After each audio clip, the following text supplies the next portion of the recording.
Olá, galera. 7-1, tudo bem? É, Iniciando, então, essa nova etapa aí da nossa quarentena, agora com aulas, o nosso primeiro contato, na verdade, que a gente está tendo, né? E, assim, para início, eu gostaria de contar com a compreensão de vocês, porque a gente sabe que eu nunca gravei aulas por computador, online, não tenho experiência realmente nesse tipo de modalidade de aula. Mas também, assim como é novidade para mim, vai ser novidade para vocês. A gente vai aprender juntos aqui. Espero contar com a compreensão de vocês, com a paciência de vocês, porque às vezes talvez essa aula não seja aquilo tudo que vocês estão esperando, mas a gente vai aprendendo conforme vai passando o tempo, conforme a gente for gravando as aulas das outras semanas, a gente vai aprendendo, vai melhorando a qualidade disso aqui, ok? É,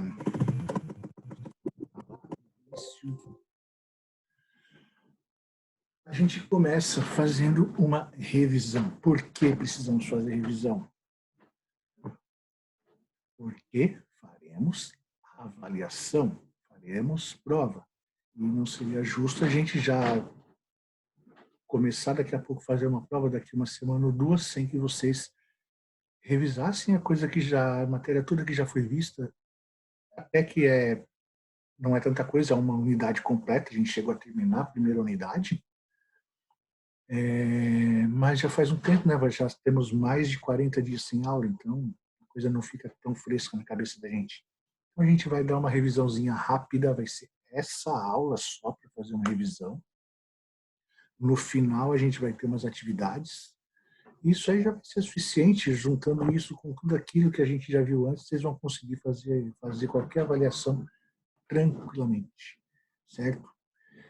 Em primeiro lugar, eu queria falar com vocês sobre o que está acontecendo aí no planeta com a epidemia. Por que especificamente com vocês? Porque era com vocês que a gente estava vendo sobre saúde. É o 7º ano. Vocês têm Antes mesmo de que as aulas fossem suspensas, vocês tinham condição de fazer uma análise do que vocês precisam fazer para evitar disseminação, para evitar que a doença se alastre, que se torne um negócio pior do que está sendo. Porque a gente viu isso e vocês viram que não é nada fora do comum, basta ter um pouco de consciência. Isso impacta diretamente em todo o nosso assunto que a gente tratou sobre saúde. O que é ter saúde? Lembram disso? Fácil, né? O que é ter saúde? Ter saúde é não ter nenhuma doença física. Eu não estou com febre, eu não estou com dor, eu não estou com problema nenhum, então eu tenho saúde. É uma definição possível? Vamos continuar. Ter saúde é não ter nenhuma doença mental, da mesma forma que você não tem doença física, você não está louco, você não tem problema psicológico, você não tem um transtorno, uma bipolaridade, uma ansiedade, nada. Isso é ter saúde? Ou ter saúde é ter boas condições financeiras para ter uma vida legal, poder comprar o que você quiser, comer o que você quiser, passear no fim de semana. Isso é ter saúde?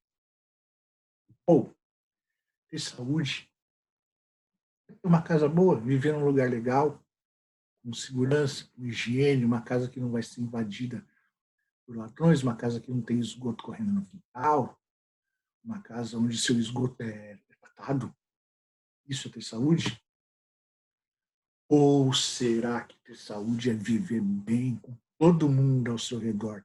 Viver em paz com a sua família, com seus amigos, com seus vizinhos, sem ninguém ficar querendo te humilhar, fazer bullying ou falar coisas que vão te chatear. Isso é ter saúde? Aí a gente se lembra que, conforme diz a Organização Mundial de Saúde, a saúde, ter saúde é tudo isso. É um conjunto de todos esses itens, tudo isso junto, se você consegue ter tudo, você pode dizer que você está em boas e perfeitas condições de saúde. Certo? Tranquilo até aqui, né? Beleza. E aí a gente vai ter que diferenciar, então, na parte de saúde, o que é a saúde individual e o que é a saúde coletiva. A diferença entre individual e coletivo é claro. Individual se refere a uma pessoa. Coletivo se refere a um grupo de pessoas. Mas, no que se refere à saúde, isso significa o quê, exatamente? A saúde individual, os cuidados que você deve ter com a saúde individual. Você deve manter hábitos saudáveis de alimentação, de higiene, tratar corretamente os sintomas de doenças. Lembra que a gente falou várias vezes durante a aula que o bom tratamento de qualquer doença para que você não se alastre, além de todos os cuidados, tem o primeiro, aquele que começa, tratar o doente. Tratar o doente. A gente começa sempre por aí, tratando o doente. Então, para você cuidar da sua saúde individual, se você estiver doente, se tratar. Se não estiver, além disso, manter hábitos saudáveis de alimentação, de higiene e os hábitos saudáveis também que a gente falou anteriormente de boa convivência, cuidar da sua casa, do saneamento ali, do esgoto. Tudo isso contribui de forma decisiva para a sua saúde individual e também para a saúde coletiva. A diferença é que na saúde coletiva não adianta só você cuidar da sua saúde individual. Por quê? Porque é preciso que todos façam o mesmo. Não adianta numa comunidade de 2.000 pessoas você ter 100 pessoas que cuidam de tudo isso e as outras 1.900 não. Então, para a saúde coletiva, você tem que zelar pela limpeza e higiene dos lugares que você frequenta, isso inclui a sua casa, ter o cuidado de evitar a transmissão de doenças. Um exemplo muito claro que a gente tem todo ano é a questão da dengue. Não deixar água parada, não deixar o mosquito proliferar na sua casa, porque se ele proliferar na sua casa, ele pode infectar você, infectar seus vizinhos e espalhar uma doença que até então não existia no seu bairro. Tá?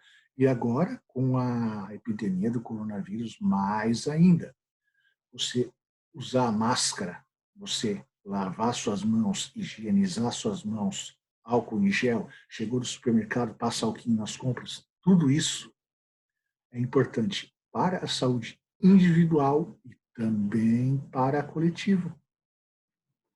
Tá?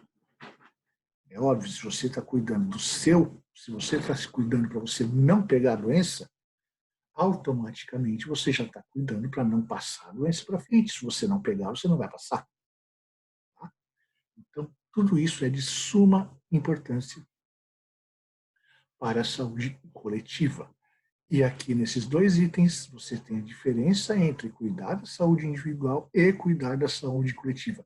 São diferentes, mas são intimamente relacionados. E uma outra forma é a vacinação, é uma forma de cuidar ao mesmo tempo da saúde individual e da coletiva. A vacinação a gente vai ver ainda nessa aula um pouquinho à frente, a revisão dela, que a gente já viu em aula. Mas é mais ou menos a mesma coisa. Quando você se vacina, você está se cuidando para não pegar a doença. E ao mesmo tempo que você se cuida para não pegar, você está evitando que você passe para frente. Se você não pegar, você não vai transmitir. Se você não pegar sarampo, você não vai transmitir sarampo. Se você não pegar catapora, você não vai transmitir catapora. Então, quando você se vacina, você cuida ao mesmo tempo da sua saúde individual e da saúde coletiva, da sua família, do seu bairro, da sua cidade. E de uns anos para cá, a gente sabe que tem havido muitas fake news aí a respeito de vacina, muita bobagem tem sido falada, que vacina não funciona, que te deixa doente. Não acredite nisso. A vacina, ela é eficaz, ela é importante, ela é fundamental. Se não fosse, a gente não teria visto aquelas questões de vários países que exigem sua carteira de vacinação, países que exigem vacinas específicas. Por quê? Porque várias doenças foram erradicadas por causa da vacina. A poliomielite, paralisia infantil, ela acabou no Brasil. Por quê? Campanhas de vacinação. As pessoas foram vacinadas, pararam de pegar a doença acabou. Doenças infecciosas podem acabar por causa de vacina. Acabar. E só que não é com 1 ano e 2 de vacina. São vários anos de campanhas de vacinação seguidas. Tem que ser um trabalho bem feito, um trabalho persistente, mas ele traz resultado.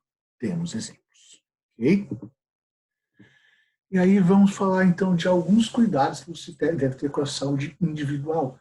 Eu esqueci de pegar minha apostila, deixa eu pegar aqui para acompanhar com vocês. Um tempinho, é meio que ao vivo aqui. Se vocês podem acompanhar por aqui, mas se quiserem também pode acompanhar pelo LDI. Este quadrinho está na página 8 do LDI de vocês.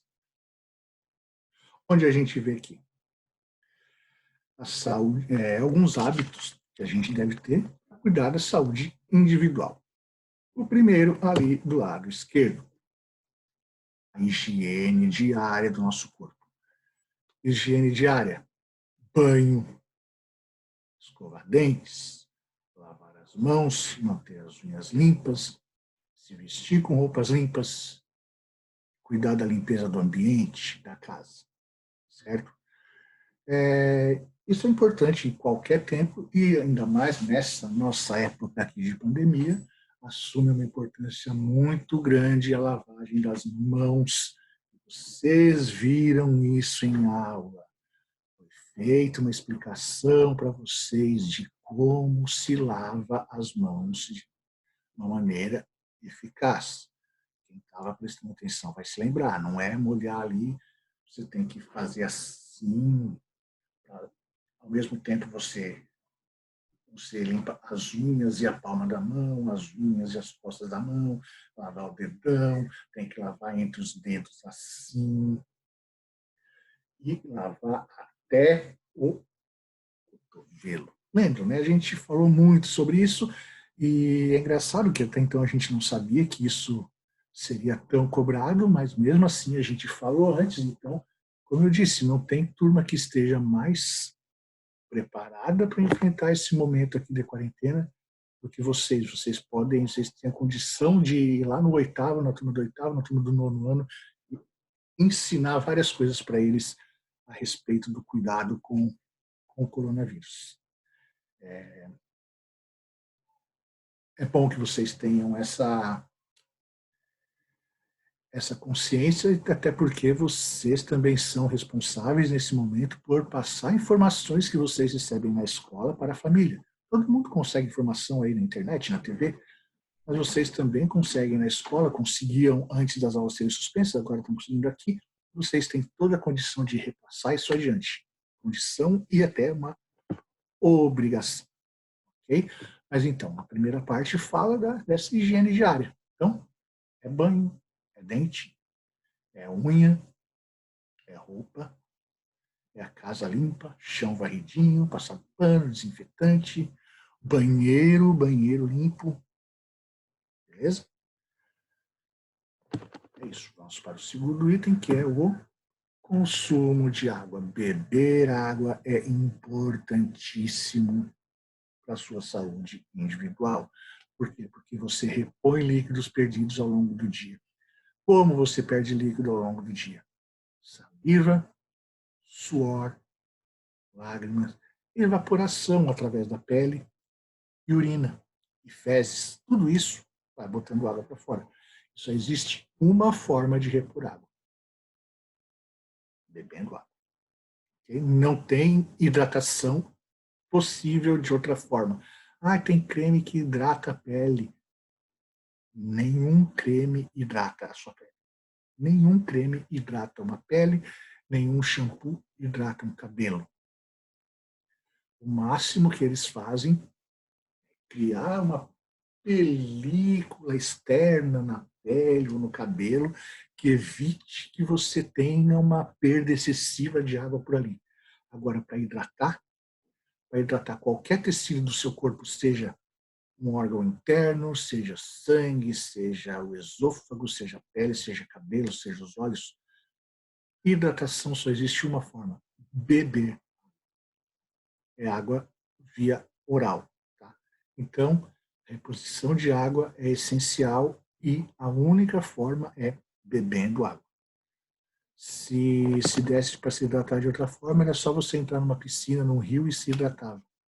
Mas não é. Se você passa um dia nadando, você vai sair da água com sede. Por quê? Porque você não se hidratou. Pelo contrário, você perdeu água lá dentro da sua piscina.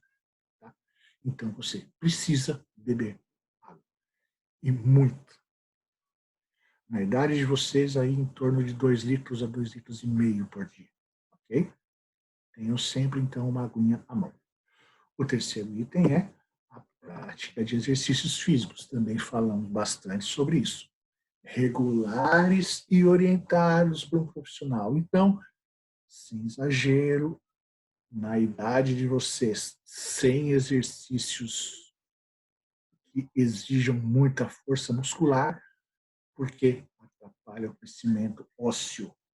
Aí você vai fazer muita musculação, vai fazer um jiu-jitsu, um muay thai aí, sabe o que vai acontecer? Vai ficar forte e baixinho. Não é isso que a gente quer. A gente quer que você tenha um crescimento normal. Então, futebolzinho, andar de bicicleta, a dança, que tem várias meninas aí do sétimo que dançam, coisas leves e sempre orientadas. Tá? Natação é ótimo. A maioria dos exercícios físicos é boa, desde que feita com moderação e regularidade. A regularidade é importante, não adianta você fazer uma vez a cada 15 dias e achar que está fazendo. Vai 15 dias, corre um monte, fica morto, depois fica 15 dias sem fazer nada, aí depois 15 dias corre um monte, fica morto, depois fica parado mais 10 dias. Não, tem que ser com moderação e regularidade. E sem sobrecarregar, sem fazer força demais, porque atrapalha o crescimento e pode causar rupturas musculares, uma série de problemas que a gente não quer. Tá? Próximo, boa alimentação. Essencial para a manutenção da saúde física e mental. E o que é uma boa alimentação? Não existe um consenso sobre o que é uma boa alimentação. Mas a gente pode dizer que uma alimentação legal é uma alimentação variada. Os médicos nutricionistas costumam dizer que quanto mais cores você tiver dentro do seu prato, melhor. Então você tem um arrozinho branco, um feijãozinho preto, uma carne vermelha, uma salada verde, um tomatinho. Cores as cores trazem junto com elas variedade ao seu prato. Você tem que se alimentar com todos os tipos de alimentos, sejam proteínas, carboidratos, fibras, gorduras, tudo. Tudo você precisa ter. Não adianta você fazer uma dieta comendo só um tipo de coisa, porque vai faltar. Ainda mais em idade de crescimento. Cheguei a conversar sobre isso com vocês na aula. Você quer ser vegetariano, por exemplo, você não quer se alimentar de produtos de origem animal, não vejo problema nisso. Mas espera um pouco. Espera até você terminar o seu ciclo de crescimento. Aí você pensa em ser vegetariano. No momento, não. Porque no momento você precisa das proteínas. Os defensores desse tipo de dieta vão dizer que você consegue essas proteínas em outras fontes. não é totalmente verdade. Você pode conseguir, mas não é na mesma quantidade e nem com a mesma qualidade. Uma proteína de soja não tem a mesma qualidade de uma proteína animal. Tá? Uma carne de soja não é a mesma coisa que uma carne bovina. Então, não entrei nessa. Longe de mim eu queria dizer o que você pode ou não comer, mas o que eu quero dizer aqui é que, especialmente nesse momento da sua vida, você é adolescente, você está em fase de crescimento, você precisa de todos os grupos alimentares. Uma quantidade suficiente e sem exagero, e uma variedade, principalmente. Então, coma de tudo, sem exagero. Cuidado, obviamente, principalmente com gorduras e açúcares. Mas você também precisa das gorduras e dos açúcares. Ok? Próximo item é o sono. O sono é importante para o corpo e a mente. Para o corpo, óbvio, você se cansa durante o dia e à noite você vai precisar dormir. E a fase de crescimento é mais dependente ainda do sono. Você cresce não durante o dia.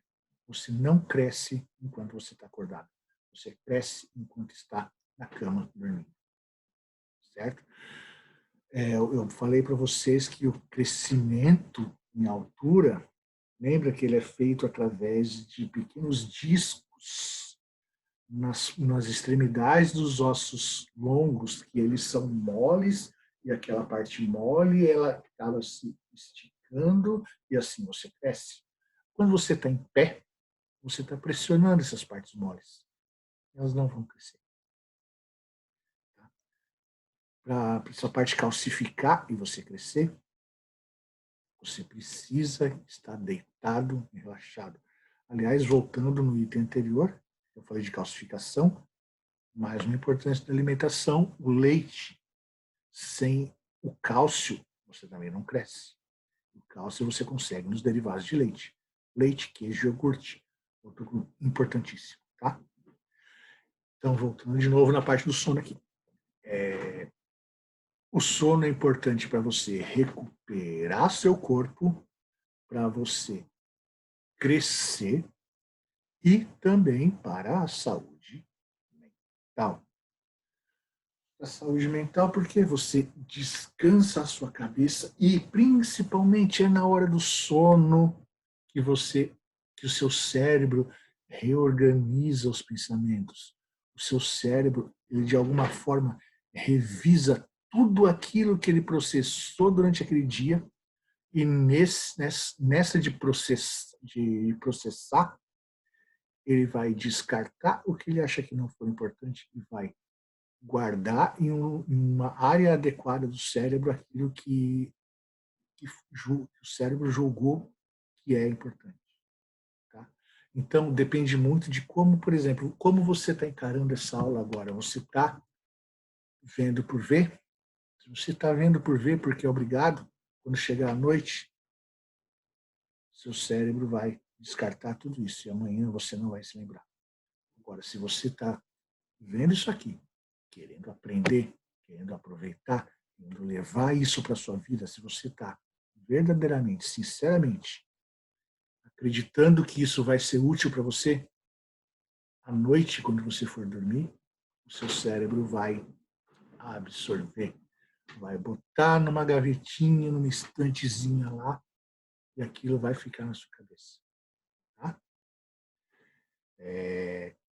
Então depende muito também de como você encara as informações que vão aparecer para você durante o dia. Aquilo foi importante para você na hora? Se foi, seu cérebro vai guardar. Se não foi, vai descartar. Vai descartar e aí quando você precisar, você vai lembrar, pô, foi falando disso naquela aula, mas você não vai conseguir. Não vai conseguir porque o nosso cérebro ele não é infinito, ele não tem espaço para tudo. Ele vai ter espaço para aquilo que você quis guardar. Então, cuidado com o que você dá importância. Às vezes você dá muita importância para informações que não vão te ajudar em nada e acaba descartando um monte de informações que podem ser importantes para você. Tá? E por último, a gente cuida aqui da saúde mental. E olha o que diz ali, importante, a saúde mental é diretamente influenciada pela qualidade do sono, da alimentação e das atividades de lazer. O sono e a alimentação não precisa nem dizer, porque se você não dorme direito, você vai ter um dia seguinte horrível, de mau humor, de agressividade. Isso é um indicativo de uma má saúde mental. A alimentação da mesma forma, se você tiver com fome, se alimentando pouco, ou faltando algum grupo de alimentos, vão faltar aminoácidos ali que ajudam a compor seus neurotransmissores e vai te causar alterações. E as atividades de lazer, porque as atividades, o lazer ele te ajuda como que eu vou falar, a desestressar o cérebro, a tirar um pouco de pressão do cérebro. Você não pode estar o tempo todo sob pressão. Um dos grandes males da humanidade hoje se chama depressão. Por quê? Porque as pessoas vivem pressionadas o tempo todo. Aí você precisa, em um determinado momento, sair disso. E é o lazer que faz. É algo que, talvez para vocês ainda esteja um pouco distante, é uma coisa bem mais comum na idade adulta, mas pode acontecer entre vocês também. Então, vamos dar uma boa atenção às atividades de lazer, seja com os amigos, seja com a família, seja até um lazer sozinho. Você consegue se divertir sozinho, pode ser importante. Ok? Pulando para a próxima. As vacinas, a gente falou delas ali atrás. As vacinas, então, elas são uma forma de estimular o nosso organismo a produzir anticorpos. Ficou escondido atrás de mim ali, mas eu vou deixar, não vou mexer nisso agora. Tá mal colocado ali, mas deixa. São uma forma de estimular nosso organismo a produzir anticorpos. Anticorpos. E o que são os anticorpos? A gente sabe, a gente já falou sobre isso em aula. Mas vamos falar sobre eles um pouquinho mais ali na frente. A gente volta com mais detalhes sobre eles. Okay? Do que são compostas as vacinas? São vírus ou bactérias atenuados ou inativados. Em primeiro lugar, por que vírus ou bactérias? Porque as vacinas elas só existem para doenças causadas por vírus ou por bactérias. Tá? Por que não existe vacina contra o câncer? Exatamente por isso, o câncer não é causado por vírus e nem por bactéria. Certo? Mas doenças causadas por vírus ou bactérias podem ter vacina ou não. Tá? E eles podem ser atenuados ou inativados. Como assim? Veremos também. Mas aí, a vacina é feita com vírus ou com bactéria? Porque a composição é vírus ou bactéria. Mas qual dos dois? Vírus ou bactéria? É aí que eu digo para vocês, tanto faz. Ela pode ser feita com vírus ou com bactéria. A diferença é que se a vacina é causada por um vírus, se a doença, desculpe, é causada por um vírus, a vacina contra essa doença, ela é composta por esse vírus, em uma forma atenuada ou inativada. Da mesma maneira, se a doença é causada por uma bactéria, a vacina vai ser composta por esta mesma bactéria. Pode ser atenuada ou inativada. Entende? Tanto faz, não é que tanto faz, você não vai, não é exatamente um tanto faz de qualquer forma. Você não vai criar uma vacina para uma doença viral, uma vacina não vai ser formada por bactéria. Se for descoberta uma vacina contra o coronavírus, essa vacina vai ser formada por quê? Pelo coronavírus. De uma forma atenuada ou inativada. Óbvio, não pode ser o vírus in natura, porque aí você vai ficar doente. A vacina, ao invés de te ajudar a não pegar a doença, ela vai te dar a doença. Não é isso. A vacina, ela então é composta por vírus ou bactéria atenuado ou inativado. A gente vai ver essa diferença agora. O vírus atenuado ou a bactéria atenuada é o vírus ou a bactéria vivo, porém enfraquecido, sem capacidade de causar a doença. Como assim ele é enfraquecido? Ele pode estar levemente desnaturado. Ele pode ter sido sujeito a uma temperatura um pouco alta, mas geralmente o que se faz aqui é uma modificação genética nesse agente causador, nesse vírus ou nessa bactéria, que o impede de se reproduzir. Então, o vírus atenuado ou a bactéria atenuada vai ser inoculada no nosso corpo e a quantidade de vírus que a gente vai ter vai ser aquela lá que foi inoculada no nosso corpo. Ele não vai se reproduzir. Porque esses agentes começam a causar doença quando eles começam a se reproduzir, eles vão se reproduzindo e vão atacando células, vão invadindo células, vão se reproduzindo, vão invadindo células e de repente eles se espalharam pelo corpo todo. Nesse caso, ele está atenuado, ele está vivo, só que ele não se reproduz. Ah, mas se ele não se reproduz, como que ele age? A gente vai ver dali a pouquinho, mas ele induz o nosso organismo a produzir anticorpos contra ele. Tomou a vacina, tem um vírus lá, que é um agente estranho ao nosso corpo. O corpo vai falar, opa, tem um agente estranho aqui, eu preciso atacá-lo. Vou ver se eu consigo fabricar aqui um anticorpo que vai conseguir ser eficaz. Aí o corpo tem mecanismos para fabricar esses anticorpos, para atacar esse agente causador. Então, é isso que a vacina faz. Tá? Ela faz com que o nosso corpo produza as próprias defesas. A gente não precisa de um remédio, a gente vai fabricar o nosso remédio. Já o agente causador inativado, ele pode estar morto, ele pode estar muito alterado, ou pode ser apenas partes dele. Tá? Ah, mas de que adianta só uma parte dele? Porque às vezes só essa parte dele já é suficiente para estimular o nosso organismo a produzir os anticorpos. Tá? Então é pouca diferença, mas é entre atenuado e inativado.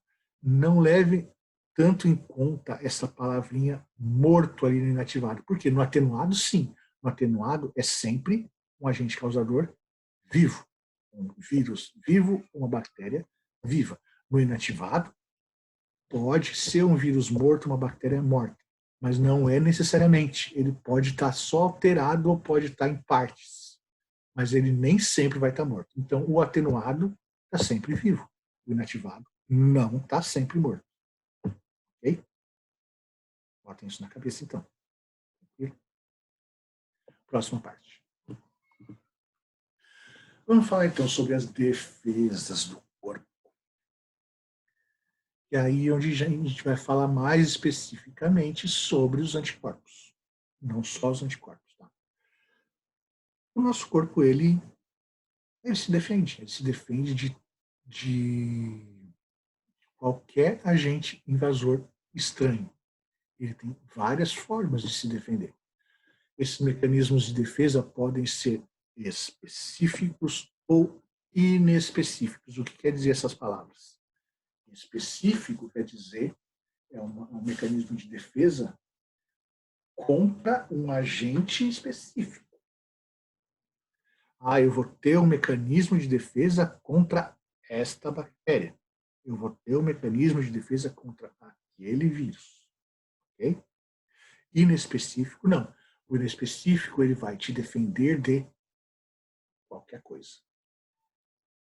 Qualquer coisa. Mas nem sempre com tanta eficiência. Por quê? Porque ele não é feito, por exemplo, para determinado vírus, às vezes ele não vai conseguir. Então, o mecanismo inespecífico o nosso corpo não reconhece o agente invasor, mas o ataca mesmo assim. Ele não reconhece o agente invasor, mas ele sabe que é um agente invasor. Então ele vai atacar. E o mecanismo específico reconhece o agente invasor, tem uma defesa criada especialmente para ele. Olha a diferença. Então, o inespecífico, o mecanismo de defesa inespecífico fala assim, tem um invasor ali, eu não sei o que é, eu vou atacar para ver que eu consigo. Vai que eu consigo botar o invasor para fora. Pode ser que eu consiga, pode ser que não. Agora, o específico, nosso corpo reconhece e já tem a defesa que foi criada especialmente para ele. E se não tiver, ele pode tentar criar. Aí essa defesa ela vai ser melhor, porque ela foi feita especialmente para aquele invasor, ela vai atacar aquele invasor e se o nosso corpo estiver em boas condições de saúde, ele deve conseguir. Mecanismos inespecíficos, então, eles podem ser barreiras físicas, como a pele, por exemplo. Como a pele pode ser um mecanismo inespecífico, como a pele pode ser um mecanismo de defesa. Se uma formiga tentar invadir o seu corpo, ela vai ter que tentar entrar pela pele. E a pele está formando uma barreira. Então, é um mecanismo de defesa. A pele, ao mesmo tempo que é um órgão, ela é um mecanismo de defesa. As mucosas, que são as mucosas?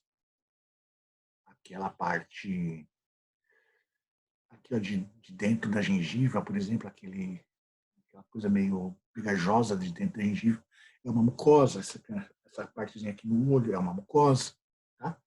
Secreções como lágrimas, suor, atuam como mecanismos de defesa inespecíficos. Outro mecanismo de defesa inespecífico é o pus. Atenção aqui, gente. Quando a gente fala do pus, eu fiz questão de colocar aqui, então, os leucócitos, ou glóbulos brancos, que fazem a fagocitose, que gerou dúvidas nas atividades realizadas no positivo 1. Por quê?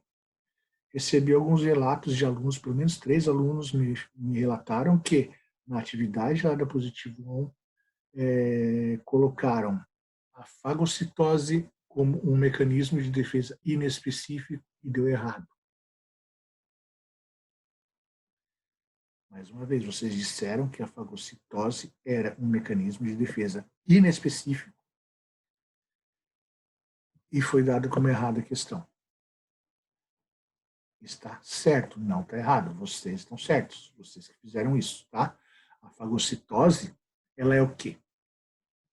Eu vou botar como exemplo aqui os leucócitos ou glóbulos brancos. Quando você faz um corte ou um machucado e cai ali, caiu na terra, ali na rua, machucou o joelho, passou um tempo, começa a surgir uma secreçãozinha branca ali no machucado. O que é essa secreçãozinha branca? É o pus. O que é exatamente o pus? São glóbulos brancos. Por isso o pus é branco. Ou leucócitos, é o mesmo nome. O que esses leucócitos fazem? Eles fazem fagocitose, ou seja, eles vão até ali onde aconteceu aquele machucado, e ali eles reconhecem possíveis agentes invasores, vários micro-organismos que estavam ali no chão onde você se machucou, e que ficaram ali no machucado e podem tentar entrar no seu corpo. Então, eles fazem a fagocitose. O que é a fagocitose? Eles meio que engolem aquele organismo, aquele micro-organismo ali, o microorganismo fica preso dentro desses leucócitos. E ali se forma uma verdadeira massa de leucócitos, que é o pus. E que você não deve mexer nele, porque se você mexe nele, você vai libertar todos aqueles microorganismos que foram facilitados. Foram facilitados não, que foram fagocitados. Certo? Então, a fagocitose que vocês disseram lá, que é um mecanismo inespecífico, ele é realmente inespecífico, está correto? Não é específico, não. Porque os leucócitos, eles vão pela corrente sanguínea até aquele local e vão englobar qualquer agente invasor que esteja ali. E eles não vão se importar qual é esse agente invasor. Tá? Eles não vão reconhecer. Eles vão reconhecer que aquilo não faz parte do seu corpo e vão fagocitar. Certo? E entre os mecanismos inespecíficos também estão ações mecânicas como a tosse e o espirro. O que são a tosse e o espirro? São reações do nosso corpo que o corpo faz para expulsar invasores que estejam nas vias aéreas. A gente falou disso em aula. Mas qual a diferença, então, entre a tosse e o espirro? Por que que em determinada ocasião você tosse e em outra ocasião você espirra? A tosse, ela é feita para você tirar agentes invasores que estão lá dentro, no pulmão, nos pulmões, nos brônquios, na faringe. Tá? E o espirro é feito para tirar agentes invasores que ainda estão no nariz,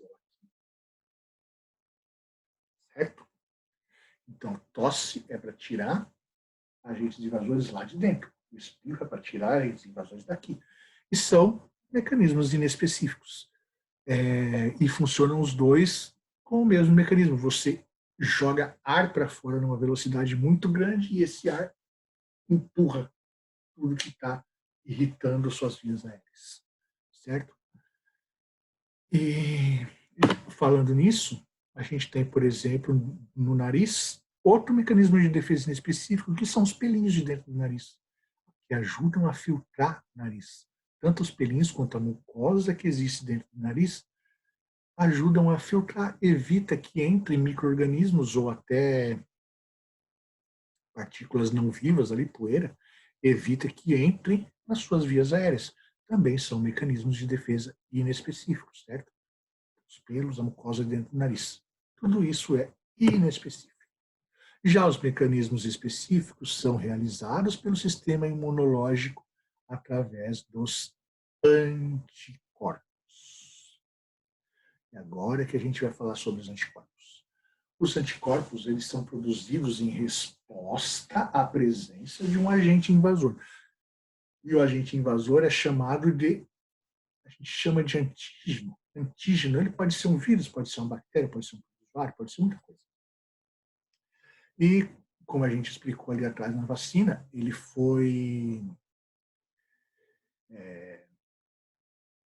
ele entrou no nosso corpo e assim o nosso corpo foi estimulado a procurar produzir uma defesa contra eles. Se o nosso organismo consegue produzir essa defesa, está pronto o anticorpo específico contra aquele antígeno. Então, o antígeno não faz parte do nosso corpo. O anticorpo, sim. O anticorpo ele vai ser produzido para atacar o antígeno. Certo? Tranquilo? O antígeno vem de fora, o anticorpo vem de dentro. Num determinado momento, quando você nasce, por exemplo, você não tem nem o antígeno e nem o anticorpo. Você pode ter alguns anticorpos ali recebidos da mãe, mas a maioria você não vai ter. É por isso que o bebê toma tanta vacina de criança. O que são a vacina? A gente botando antígeno dentro do corpo da criança e a criança vai produzir os anticorpos. Tá? E aí o que acontece? Esses anticorpos, o que acontece com eles? Eles vão morrer? Não, eles vão ficar no seu corpo. É criada uma memória imunológica. E através dessa memória, quando daqui a alguns anos você entra em contato com aquele antígeno de novo, aquele antígeno vai ser reconhecido. Aí, opa, eu já vi esse antígeno, acho que eu tenho um anticorpo aqui. O anticorpo vai lá, ataca o antígeno, acabou a doença, morreu ali, você não foi. Tá? Os anticorpos, então, eles são produzidos pelo nosso corpo. Não adianta, não existe vacina que seja formada por anticorpos. O anticorpo já pronto? Não, não existe. A vacina é o antígeno, o agente causador, o vírus, a bactéria. O anticorpo precisa ser produzido dentro do nosso corpo, no nosso sangue. Tá? Mas então, por que esses anticorpos já existem? Foi o que eu expliquei agora. Porque em algum momento esse antígeno já entrou no nosso corpo e o nosso corpo conseguiu criar essa defesa. Então, quando no futuro você entra em contato de novo com o mesmo antígeno, ativa a memória imunitária. Através da memória imunitária, nosso sistema imunológico vai falar: eu já conheço esse agente invasor, eu já conheço esse antígeno, eu tenho um anticorpo. Ele vai acionar esse anticorpo, o anticorpo vai atacar o antígeno será destruído, você não vai ficar doente. Certo?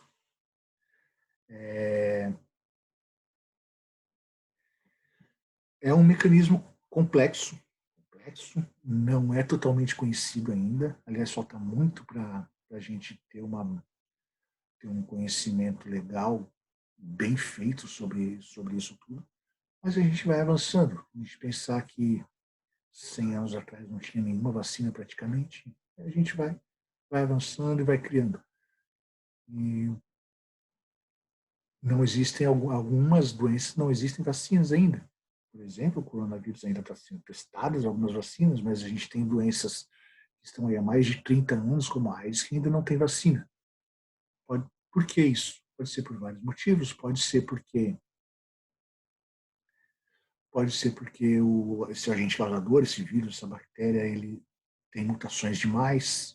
Aí, quando o nosso corpo consegue fazer o anticorpo contra ele, ele já sofreu mutação e não vai ser reconhecido novamente. Ou pode ser porque simplesmente o nosso corpo não tem os mecanismos para criar um anticorpo contra aquele antígeno. Acontece, tem várias doenças que simplesmente a gente não achou uma forma de estimular o nosso organismo a criar essas vacinas, mas elas continuam sendo testadas. Agora, não adianta pensar em vacina contra o câncer, infelizmente.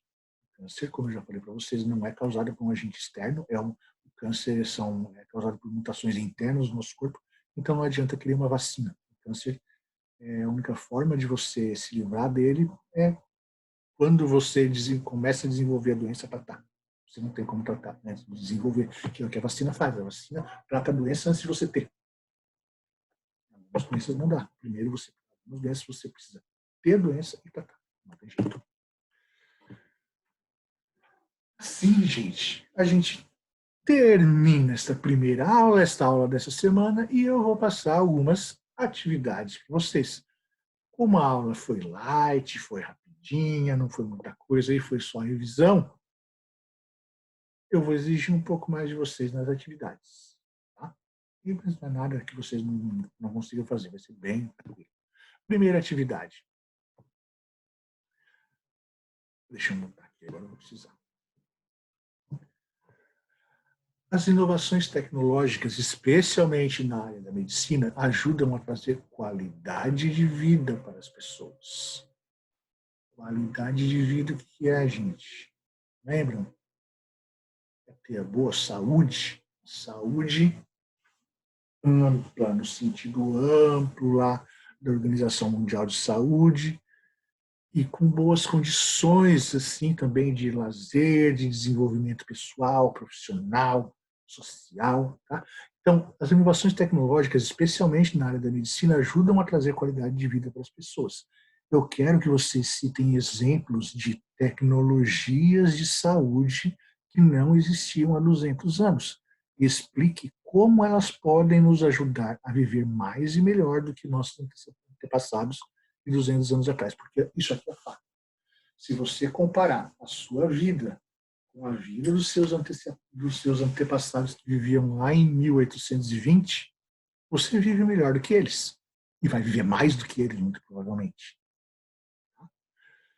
E essa vida mais longa e melhor, ela se deve, em grande parte, às inovações tecnológicas na área da medicina.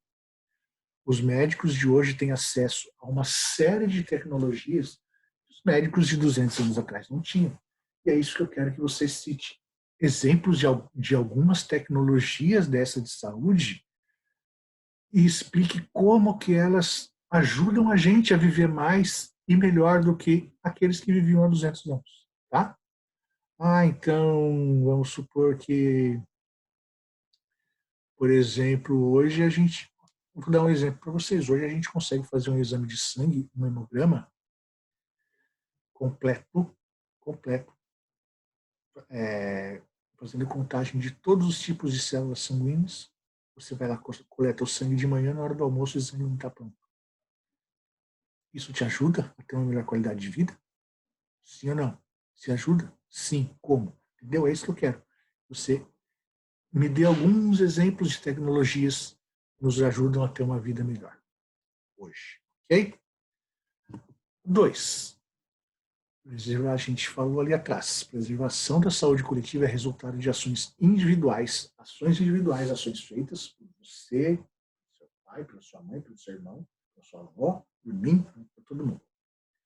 E ações também públicas, feitas pelo poder público, pela prefeitura e pelo governo do estado. Eu quero, então, que você me cite 3 ações individuais e 3 ações públicas que podem ser realizadas com o objetivo de melhorar a qualidade de saúde coletiva, ou seja, 3 ações, 3 coisas que você pode fazer e 3 coisas que a prefeitura, o governo do estado, o governo federal podem fazer. Tá? Bem tranquilo, né? 3. Você acredita que o acesso a uma boa alimentação, boa educação, trabalho, lazer, exercício físico faz parte da definição de qualidade de vida? Você acha que se você tendo tudo isso, você tem uma boa qualidade de vida? O acesso a esses itens é uma garantia de uma boa qualidade de vida? Ou seja, você come bem, você tem uma boa escola, você tem acesso a trabalho, você tem acesso a lazer, exercício físico. Isso é garantia de uma boa qualidade de vida? Ou, ao contrário, a falta desses itens significa necessariamente baixa qualidade de vida? Se você não tem nada disso, você tem uma qualidade de vida ruim necessariamente? É isso que eu quero que você responda. 4. Você já aprendeu que ao ter contato com determinados antígenos, nosso corpo produz anticorpos. É o que a gente acabou de ver. E é dessa maneira que são produzidas as vacinas, colocando o nosso organismo em contato com vírus ou bactérias para que seja estimulada a produção desses anticorpos. Isso é a explicação da forma de funcionamento das vacinas. Então, explique com base nesses conhecimentos, eu quero que você me explique por que não existe vacina para todas as doenças virais e bacterianas. Por que, gente?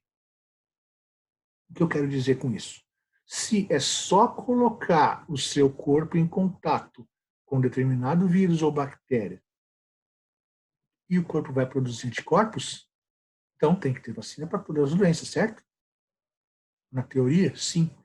Só que não é bem assim. Tem várias doenças, a gente falou há pouco, tem várias doenças causadas por vírus e bactérias que não tem vacina ainda.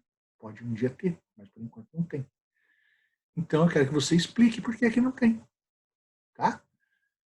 Deixei aqui uma, uma orientação. Você não vai encontrar essa resposta no material didático. Você vai precisar pensar sobre o assunto, mas eu meio que já dei um spoiler aí durante a aula. Eu devia até ter pensado melhor, não deveria ter falado para deixar vocês raciocinarem sobre o assunto, mas já acabei falando. Então, se lembrem do que eu falei também, volte lá e responda essa questão. E, por último, redija um texto sobre a situação atual do mundo em relação ao coronavírus, fazendo relação com o que aprendemos em aulas sobre saúde. Então, juntando o que você tem aprendido, o que você tem visto na situação do mundo em relação ao coronavírus, você relaciona isso com as nossas aulas. As nossas aulas, essa aqui de hoje, e as aulas todas que a gente teve antes da suspensão das aulas. Tá? Esse texto também deve citar ações individuais que devem ser tomadas para a disseminação da doença. Então, é diferente da questão 2. A questão 2, eu quero ações individuais, objetivando a qualidade da saúde coletiva. Na questão 5, eu quero ações individuais que você deve tomar especificamente para evitar a disseminação do coronavírus. Certo? Entendeu a diferença? E, por último, ainda dentro desse texto, explicar a diferença entre endemia epidemia e pandemia. Diferença simples, a gente não falou nessa aulinha nossa aqui, mas a gente falou lá nas aulas presenciais. Certo? Isso é tudo para essa semana. Então, terminando de assistir as aulas, eu sugiro até que vocês nem façam essas atividades logo terminando de logo que terminar de ver esse vídeo, até para não sobrecarregar. Acabou aqui, dá um tempo, vai ver uma aula de outra matéria, pega um outro momento e faça essas atividades. Avisem os colegas, eu vou deixar avisado na escola também, mas aos colegas que não têm acesso à internet, que vão pegar isso impresso lá na escola, esse material, pode fazer no verso aqui mesmo, essa apresentação desse PowerPoint vai estar impresso lá na escola, né? Eles podem colocar lá. E vocês, quem for fazer, pode escrever, pode fazer, se for fazer no computador, pode mandar por mim, para mim, por mensagem ali no Positivo On, sabe ali onde vocês mandaram mensagem? Vários alunos mandaram ali, Carlos mandou, o Vini, a Lívia, vários mandaram mensagens. Pode botar essas respostas lá na mensagem, até como anexo, talvez, do documentozinho do Word ali. Enfim, da forma que vocês acharem melhor, se acharem melhor escrever e entregar na escola, não é para ficar indo na escola por qualquer motivo, tá? Mas se quiser ir na escola entregar, em algum momento eu vou passar lá pegar. Enfim, ou mais tarde também eu posso passar, eu vou ver uma forma melhor de vocês me entregarem isso, mas façam porque vai ser corrigido, vai ser considerado, vai valer nota. Tá? A gente não tá em condição de ignorar qualquer possibilidade de fazer uma avaliação nesse momento, até porque, olha só, essa é a última semana, a gente tinha que estar terminando o primeiro bimestre agora. Tá? E a gente, na real, não está nem na metade dele, não fizemos nenhuma prova. Aquela avaliação que vocês fizeram no objetivo, na positivo 1, eu não sei se eu vou considerar, mas isso aqui eu vou considerar. Essa atividade aqui vai valer como avaliação, não vai valer como prova, mas vai valer como uma nota de atividade. É importante. Façam com carinho, façam com capricho, façam com qualidade. Tá? E, novamente, uma sugestão, não façam agora, terminando aqui. Espera um pouco, vai fazer outra coisa, depois volta.